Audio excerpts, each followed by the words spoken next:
भोपाल मध्य प्रदेश के मुख्यमंत्री मोहन यादव ने कहा, आपातकाल दिवस एक काला धब्बा है, गणतंत्र के मुंह पर तमाचा है। कांग्रेस ने 1975 में 25-26 जून की रात को आज ही के दिन आपातकाल का ये कलंक लगाया था। इंदिरा गांधी ने कोर्ट के फैसले के बाद ऐसा किया था। कांग्रेस अपने निजी फायदे के लिए कभी कानून व्यवस्था या नियमों का पालन नहीं करती। आज ग्वालियर में कांग्रेस के साथी बाबा साहब अम्बेडकर के लिए घड़ियाली आंसू बहा रहे हैं। बेहतर होगा कि वे कांग्रेस के पिछले पापों के लिए माफी मांगे। पर तमाचा कांग्रेस ने आज ही के दिन 1975 में 25 और 26 की रात ये जो कलंक लगाया था, इंदिरा गांधी जी ने अपने चुनाव हारने के बाद कोर्ट के द्वारा दिए गए निर्णय के परिप्रेक्ष्य में, चूंकि कोर्ट ने उनके चुनाव को अयोग्य बताते हुए राजनारायण जी को विजयश्री देने का निर्णय सुनाया था। लेकिन जैसा कि होता आया, कांग्रेस हमेशा अपने व्यक्तिगत स्वार्थ के लिए कानून, संविधान, व्यवस्था, किसी नियम को नहीं पालन करती है।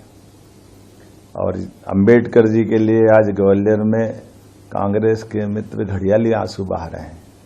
वो बेहतर होगा कि उपवास में याद करें कि अंबेडकर जी को जीते जी उनने कितना त्रास दिया है। अंबेडकर जी को जीते जी जिस संविधान निर्माता ने संविधान बनाया, उसको उस निर्वाचन की प्रक्रिया से उस पार्लियामेंट में भी नहीं जाने देने का पाप अगर किसी के सिर पे है तो कांग्रेस के सिर पे है। कांग्रेस ने उनको एक भी चुनाव जीतने नहीं दिया।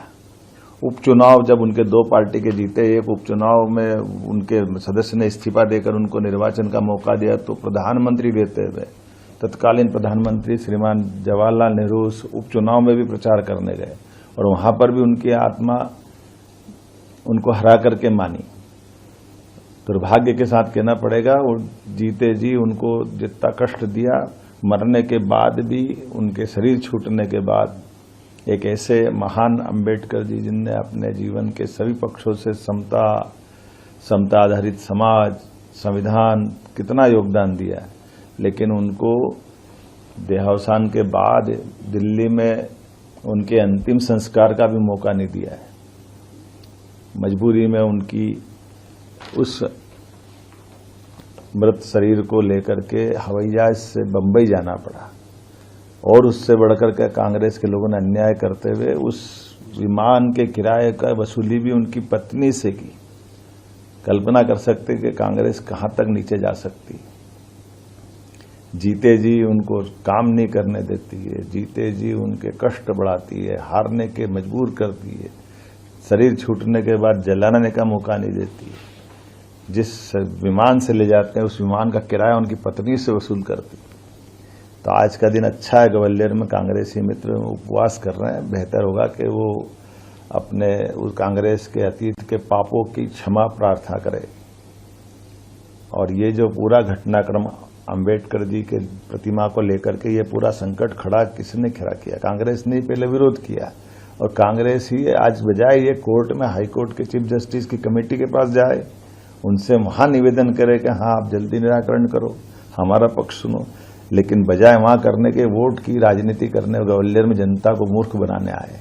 जनता सब जानती है और बहुत अच्छा संयोग है। जिस दिन वो संविधान की आत्मा रोई थी, संविधान के साथ अन्याय करा था कांग्रेस ने, उस दिन उनने उपवास करते हुए ये दोनों झूठ के पर्दे खुलेंगे। अंबेडकर जी के साथ उनके द्वारा किया गया अन्याय और संविधान के साथ, संविधान में संशोधन 42वां और 39वां, जिसके आधार पर इंदिरा गांधी जी ने अपने आप को प्रधानमंत्री पद को सभी न्यायालयीन कार्रवाई से ऊपर मान लिया था। ऐसा तो कभी हुआ ही नहीं, जिसको सहायोग कमीशन ने बाद में सिद्ध किया कि हाँ ये गलत हुआ है 1978 में, कि आपातकाल भी गलत था और ये संविधान का संशोधन ही गलत है। इससे बढ़कर क्या होगा? तो बेहतर होगा कांग्रेस अपनी आत्मा के अंदर टटोले और लोकतंत्र की भावनाओं को जाने। जनता इसीलिए उनको घर बिठाती है और ऐसी हरकतों से और जनता की निगाह में वो नीचे गिर रहे हैं।